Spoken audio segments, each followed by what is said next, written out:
गोसावी समाजाची मुलगी वय होतं तिचं 17 आणि तिला घरामध्ये बोलवून फाशी देऊन तिचं क्रूर पद्धतीने तिची हत्या करण्यात आलेली आहे।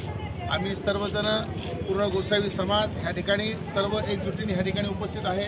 आम्ही पीआय साहेबांना देखील सांगितलं की साहेब तुम्ही 302चा समोर आरोपीवर गुन्हा दाखल करा, पण सत्य परिस्थिती अशी आहे। सुरुवातीला साहेबांनी सांगत असताना मला सांगितलं की आम्ही तुम्ही म्हणा ते गुन्हा दाखल करायला तयार आहे, कारण सत्य परिस्थितीच ती आहे आणि जे सत्य परिस्थिती आहे ते दाखल करण्यासाठी आम्ही त्यांना वारंवार रिक्वेस्ट केलेली, पण सदर ते काही ऐकत नाही आहे। आणि आता देखील त्या मुलीची जी बॉडी आहे PM होऊन त्या ठिकाणी त्या हॉस्पिटलमध्ये आहे आणि आम्ही ठरवलेलं आहे जोपर्यंत 302चा गुन्हा दाखल त्या आरोपीवर होत नाही तोपर्यंत ती बॉडी आम्ही आमच्या ताब्यात घेणार नाही।